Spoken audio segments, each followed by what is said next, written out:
नमस्कार, मैं हूं अखिलेश पांडे और आप देख रहे हैं सी न्यूज़ भारत। वक्त हो चुका है न्यूज़ आवर का। खबर मध्य प्रदेश के इंदौर से है, जहां जन आशीर्वाद यात्रा को लेकर भाजपा के राष्ट्रीय महासचिव कैलाश विजयवर्गीय ने प्रेस वार्ता आयोजित की। इस प्रेस वार्ता में कैलाश विजयवर्गीय ने मोदी सरकार और शिवराज सरकार के कार्यों की प्रशंसा की। साथ ही आपातकाल और 1984 के दंगे को भी याद किया और आपातकाल के दौरान पत्रकारों के साथ किए गए व्यवहार की निंदा करते हुए विपक्ष पर निशाना साधा। वहीं जन आशीर्वाद यात्रा में शामिल होने वाले लोगों का आभार व्यक्त किया और कांग्रेस की जन आक्रोश यात्रा पर भी निशाना साधने से वो नहीं चुके। इस प्रेस वार्ता के दौरान उन्होंने और क्या कुछ कहा, आइए आपको सुनाते हैं। निवेदन ये कर रहा था कि हर वर्ग के लोगों ने जिस तरीके से स्वागत किया और मतलब इस जन आशीर्वाद यात्रा के दौरान बड़े बड़े निर्णय हुए, बड़े बड़े कार्यक्रम हुए और उसकी झलक साफ दिखाई दे रही थी। जैसे हमने जन आशीर्वाद यात्रा के दौरान कुछ बुद्धिजीवियों के साथ बैठक की, जिस समय G20 चल रहा था। जो लोगों के अंदर कस्बों के वकील, कस्बों के व्यापारी, छोटे छोटे कस्बों के क्या प्रशंसा कर रहे थे प्रधानमंत्री की कि यार हमारा जीवन सार्थक हो गया कि हम मोदी जी को प्रधानमंत्री के रूप में देख रहे हैं और दुनिया की सारी ताकतें उनके आसपास बैठी हुई है और वो बीच में बैठकर अध्यक्षता कर रहे हैं। ये हम सब के लिए गौरव की बात है, हमारा जीवन सार्थक हो गया। ये दिन देखने के लिए तो हम तरस रहे थे। मोदी जी ने पूरे देश की जनता का आत्मविश्वास बढ़ाया। आज विश्व के अंदर, मैं पूरी दुनिया की बात कर रहा हूं, दुनिया के अंदर महिला सशक्तिकरण के नाम पर यदि कोई सरकारें पहचानी जाती तो वो हमारी केंद्र की सरकार। पिछले दिनों जिस प्रकार लोकसभा और विधानसभा के प्रतिनिधित्व के लिए महिलाओं को आरक्षण प्रदान किया गया, अब देखिए बहुत सरकारें बात करती थी पर कभी भी निर्णायक स्थिति में नहीं पहुंचे। यह हमारे प्रधानमंत्री जी की कुशल राजनीतिक रणनीति है कि लोकसभा में भी लगभग सर्वानुमति हुई, लगभग बोल रहा हूं मैं, और राज्यसभा में तो सर्वानुमति से पास हुआ। तो ये हमारे प्रधानमंत्री जी की जो कुशल राजनीतिक रणनीति है और विपक्ष को भी बाहर निकलने के बाद भले ही कुछ भी बयान दे, पर अंदर बैठने के बाद उनको लगता है कि वास्तव में देश का नेता यही है और इसीलिए उन्होंने समर्थन भी किया। तो मैं ऐसा मानता हूं कि सारा देश उनको नेता मानता है और विपक्ष भी अंदर ही अंदर उनको अपना नेता मानता है।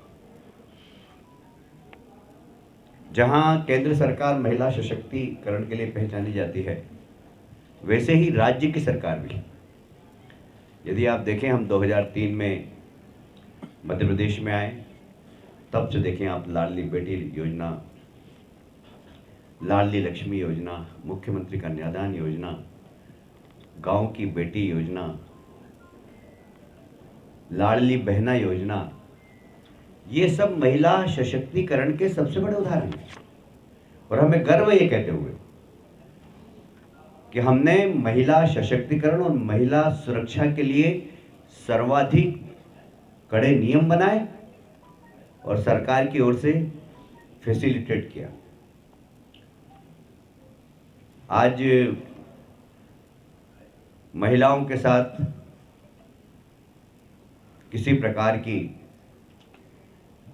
कोई अपमान करने वाला कृत्य न हो, इसके लिए कानून बनाने का काम भी मध्य प्रदेश की सरकार ने किया है। तो महिला सशक्तिकरण का विषय हो या किसान की उन्नति का विषय, हमने 2003 से 2014 तक सिंगल इंजन की सरकार थी। 2014 से आज तक डबल इंजन की सरकार होगी और उसका लाभ प्रदेश को दिखा है। अभी आप देख रहे थे जीडीपी हमारी माइनस में थी, अब 24.16 हो गई।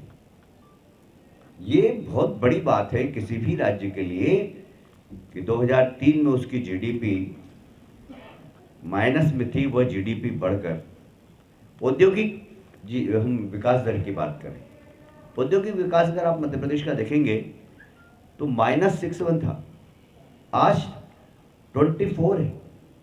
हमारे इन्वेस्टमेंट कर रहे हैं लोग। मध्य प्रदेश एक सेफ जोन दिखाई देता है इन्वेस्टमेंट करने के लिए, और इसका असर हमें जन आशीर्वाद यात्रा में देखने को मिला। लोगों ने कहा कि देखिए, हमारी सरकार थी, हमारे इंडस्ट्री डल गई, हमारे गांव के 50 लोग यहां लग गए। मैं नर्मदापुरम, बुदनी इधर जब गया, मैंने देखा कि वहां पर महिलाएं इंडस्ट्री में काम कर रही। तो मैंने उनसे पूछा कि भाई आप कैसे जाते हैं? बोले कि कंपनी की बस आती है, घर पे लेकर और हमको छोड़कर आती है, महिलाएं काम कर रही बड़ी संख्या में। तो आज औद्योगिक विकास दर भी हमारी बढ़ी है। अभी आपने उत्पादन भी, कृषि उत्पादन हमारा बढ़ा है। कृषि उत्पादन इसलिए बढ़ा है कि हमने खेत में पानी पहुंचाया है और बिजली पहुंचाई, और उसके बाद उस उत्पादन को हमने खरीदा है एमएसपी का रेट देकर। तो आज कृषि विकास दर मध्य प्रदेश की जो 3% थी, आज 18% हो गई। 6 गुना बढ़ी है कृषि विकास दर। आज ग्रामीण क्षेत्र के ग्रामीणों की परचेसिंग कैपेसिटी बढ़ाने का हमने काम किया है। उसका असर ये होता है कि शहरों के अंदर व्यापार बढ़ता है, और जब शहरों के अंदर व्यापार बढ़ता है तो जीएसटी बढ़ती है, और जीएसटी बढ़ती है तो फिर सरकार का बजट बढ़ता है। और इसका उदाहरण मैं बताता हूं कि 2003 में हमारा बजट मात्र 30-35 हजार करोड़ का था, आज वह 3 लाख करोड़ से ऊपर हो गया। प्रभावित किया, और शहर ने हमारे बजट को प्रभावित किया, और इसलिए हर क्षेत्र के अंदर विकास हो रहा है, हर क्षेत्र के अंदर काम हो रहे हैं।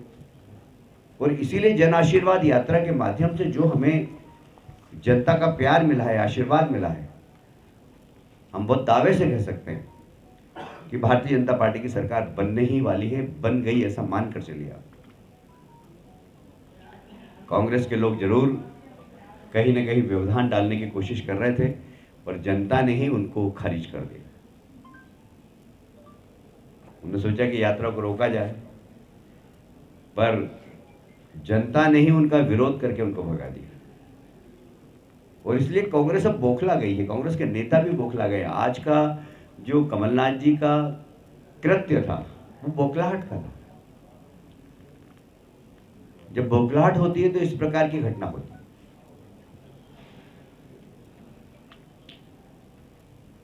पार्टी की ओर से आपको एक पत्रकार वार्ता का पूरा राइटअप आपके पास पहुंच जाएगा, या पहुंचा के नहीं पहुंचाएगा? डिजिटल डाल दिया सबको? अच्छा, सबको डिजिटल डाल दिया है। यदि आपके पास पहुंच गया हो तो आप उससे संबंधित प्रश्न भी पूछ सकते हैं। और थोड़ा पीछे हट जाओ ना आप लोग, पीछे इधर। सनातन का भी मुद्दा चुनाव में रहेगा? देखिए, आपने बड़ा अच्छा प्रश्न पूछा है। ये हमारे देश के अंदर सनातन परंपरा को कोई कभी भी खत्म नहीं कर सकता। हमारे यहाँ इतिहास के पन्ने उठाकर देख लीजिए, खून आए, शक आए, मुगल आए, अंग्रेज आए, सब ने बहुत कोशिश की, पर सनातन की जड़ें इतनी गहरी है। मुझे याद आता है लॉर्ड मेकाले का भाषण ब्रिटिश पार्लियामेंट में। उन्होंने कहा था, पूरे भारत में मैं घूम कर आ गया, पर भारतीयों का सनातन धर्म के ऊपर बहुत विश्वास है। हमें जब तक सनातन धर्म पर चोट नहीं करेंगे तब तक भारत को गुलाम नहीं बना सकते। ये ब्रिटिश पार्लियामेंट में लॉर्ड मेकाले का भाषण है। मेरा ख्याल है कांग्रेस उस भाषण का अनुसरण कर रही है, कांग्रेस के लोग उसके भाषण का अनुसरण कर रहे हैं। जब स्टालिन के बेटे उदयनिधि ने ये बयान दिया था तो मैं सोच रहा था कि शायद कोई समझदार कांग्रेस का नेता इसका खंडन करेगा, पर दुर्भाग्य है कांग्रेस के अध्यक्ष खड़गे जी के बेटे ने, जो कि कर्नाटक में कैबिनेट मंत्री हैं, उन्होंने उदयनिधि के बयान का समर्थन किया। उसके बाद जिस तरीके से भगवान राम पे, रामचरितमानस पे उत्तर प्रदेश और बिहार से टिप्पणी आई है, वो बहुत खेदजनक है। और हमारा ये मानना है कि सनातन धर्म की जड़ें इस देश के अंदर बहुत गहरी है, कोई इसको मिटा नहीं सकता। बल्कि मोदी जी के नेतृत्व में, मैं एक उदाहरण बताता हूँ आपको, आप पुराने फोटो उठा के देख लीजिए, जब भी कोई विदेश से मंत्री आता था वो गांधी जी की समाधि पर जाता था तो जूते पहन के पुष्पांजलि करता था। इस बार G20 में मैंने देखा हमारे देश के प्रधानमंत्री आगे आगे चल रहे थे, उन्होंने जूते निकाले, बाकी सब लोगों ने भी जूते निकाले, पीछे बिना जूते के सब आए, गांधी जी के समाधि पर उन्होंने पुष्पांजलि अर्पित की। मुझे मजाक में किसी ने कहा कि ये बंदा अगर 10 साल और प्राइम मिनिस्टर रहा तो ये दुनिया के सब लोगों को नवरात्रि का उपवास भी करवा देगा। तो कुल मिलाकर हमें विश्वास है कि मोदी जी के नेतृत्व में सनातन धर्म को कभी भी क्षति नहीं हो सकती। ये मैं आपको भारतीय जनता पार्टी के कार्यकर्ता की हैसियत से गंभीरता से बोलूँ। 5 जन आशीर्वाद यात्रा निकली है। मैं चूंकि सभी यात्राओं में होकर आया और जो मेरा अनुभव है इस यात्रा का, जो जनता का प्रेम, उत्साह और आशीर्वाद देने की जो उनकी भूमिका है, वो इतनी जबरदस्त थी कि मैं बहुत दावे से कह सकता हूं कि भारतीय जनता पार्टी की सरकार 2/3 बहुमत में मध्य प्रदेश से बनने वाली है।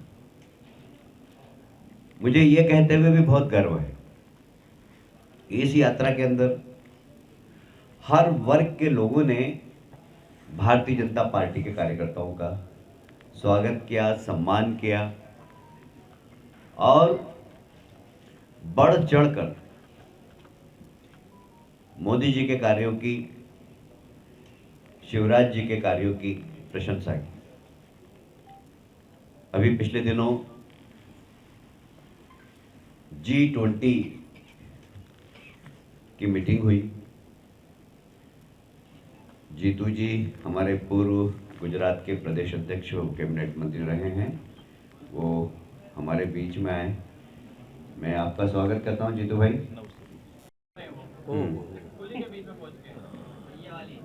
अब पता नहीं पहले वो ट्रक ड्राइवर बने, फिर ऑटो रिक्शा चलाई उन्होंने, अब कुली बन गए, पता नहीं वो लॉन्चिंग जैसे बताते हैं ना, कितनी बार हो गई उनकी। हमारे रमेश जी का कहना है कि वो कुली बन सकते हैं, वो सब कुछ बन सकते हैं, किंतु प्रधानमंत्री नहीं बन सकते इस देश के। ठीक है, थैंक यू। अरे भाई ये बहुत गंभीर प्रश्न आ गया, जरा बैठो जरा 2 मिनट। देखिए कांग्रेस के कितने बुरे दिन आ गए हैं। मुझे कल ही फोन आया कि दिग्विजय सिंह जी और कमलनाथ जी अब गंगा जल की बोतल लेके जाएंगे और वहाँ कसम खाएंगे कि गंगा जल की कसम। भैया गंगा जली को तो गंदा मत करो यार, तुम कम से कम राजनीति में इस प्रकार के हथकंडे कि 90,000 गंगा जल की बोतलें मंगा रहे हैं और जनता के सामने जाके, मतलब बिल्कुल जनता के ऊपर, जनता का इनके ऊपर विश्वास नहीं है। भाई साहब 10 लीटर गंगा जल से 90,000 बोतल बना रहे हैं। 10 लीटर गंगा जल से 90,000 बोतल बना रहे हैं, मतलब उसमें भी मिलावट कर रहे हैं। शेखर बाबू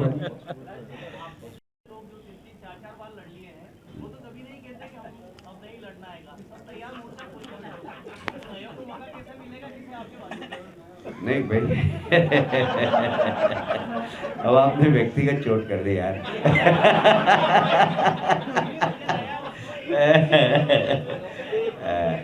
अरे यार, आप गौरव के शुभचिंतक हो, और कभी कभी क्या होता है, इस प्रकार की बात करने से नुकसान हो जाता है अपने दोस्त का। देखिए, ऐसा है कि ये तो अपनी इच्छा की बात है कि चुनाव लड़ना नहीं लड़ना। मैंने ऐसा कह दिया, पर मैं फिर इसको दोहराना चाहता हूँ कि यदि पार्टी कहेगी तो लड़ना पड़ेगा, पार्टी कहेगी तो, अदरवाइज मैं मना कर चुका हूँ, पहली बात। दूसरी बात, आपने कहा कि बूढ़े हो गए। अरे भाई, जो भी लोग हैं वो कम से कम कमलनाथ जी से तो जवान है ना। ये तो गुजराती आ गए क्या? अरे हाँ, बिल्कुल बिल्कुल, तुम चुन चुन के 12 बजा रहे हो अपने दोस्तों आप जैसे दोस्त हो तो फिर कोई और दूसरे की जरूरत नहीं। देखिए, प्रधानमंत्री जी तो मध्य प्रदेश के लिए दोनों हाथ से लुटाते हैं, और इसीलिए हम तो कहते हैं कि मोदी जी के मन में एमपी और एमपी के मन में मोदी, क्योंकि बहुत उन्होंने दिया है और आगे भी देंगे, ऐसा हमें विश्वास है। इसीलिए जो डबल इंजन सरकार की हम बात कर रहे हैं, वो इसीलिए कर रहे हैं कि मोदी जी ने कितनी वंदे भारत ट्रेन दी है, आप देख रहे हैं, कितने कॉरिडोर दिए हैं, इंडस्ट्रियल कॉरिडोर दिए हैं, ग्वालियर चंबल कॉरिडोर दिया है, और नई नई ट्रेन भी चल रही है, और हमारे एयरपोर्ट बहुत तेज़ी से बन रहे हैं, बढ़ रहे हैं, हमारी फ़्लाइट्स मध्य प्रदेश में काफ़ी बढ़ रही है। तो केंद्र सरकार का मध्य प्रदेश के प्रति बहुत अनुराग है, और प्रधानमंत्री जी की मध्य प्रदेश के प्रति विशेष कृपा भी है। जारी किया गया है, मतलब मध्य प्रदेश के मन में मोदी जी का एक वीडियो भी जो जारी किया गया भोपाल में, तो क्या उन्हीं के चेहरे पे चुनाव लड़ा जा रहा है? देखिए, हमेशा जो भारतीय जनता पार्टी का बड़ा लीडर होता है, पहले हम नारा लगाते थे कि बच्चा बच्चा अटल बिहारी, अटल बिहारी लगाते थे। तो अटल बिहारी थे जब तक अटल बिहारी जी थे, अब मोदी जी हैं तो मोदी जी हैं। जो नेता है उसका नाम तो आता ही, क्यों भाई रमेश जी, गलत नहीं कह रहा हूँ? भाजपा की क्या तैयारी। विनोद शर्मा जी, कि जो दल बदल की राजनीति चल रही है, कुछ लोग इधर आ रहे हैं, कुछ लोग उधर जा रहे हैं, 39 सीट के बाद में अगर सेकंड सूची आती है, फिर अगर यही देखिए तो कितनी बड़ी चुनौती होगी भाजपा की? देखिए, पहला प्रश्न आपने ये पूछा कि मैं चुनाव कहाँ से लड़ूंगा।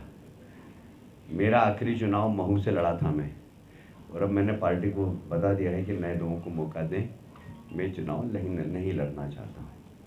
पर फिर भी मैं सिपाही तो भारतीय जनता पार्टी का हूँ। यदि उन्होंने कह दिया कि इस मोर्चे पर डट जाओ, तो पीछे नहीं हटूंगा मैं। हाँ, इतना बता देता हूँ। प्रजातंत्र से विनोद शर्मा जी। एक मिनट, दूसरे प्रश्न का उनका जवाब था कि बहुत सारे लोग आ रहे हैं, जा रहे हैं। मैं इसका जवाब पहले दे चुका हूँ कि भारतीय जनता पार्टी एक कैडर बेस्ड पार्टी है, और हमारे यहाँ कोई व्यक्ति विचारधारा के ऊपर अपने आप को समझने लगता है तो वैसे भी वो पार्टी के लायक नहीं होता है। क्योंकि संविधान में इंडिया दैट इज भारत संबोधित किया गया है, यानी जो इंडिया है वही भारत है। तो भारत और इंडिया के बीच में भाजपा झगड़ा कराने का काम कर रही है।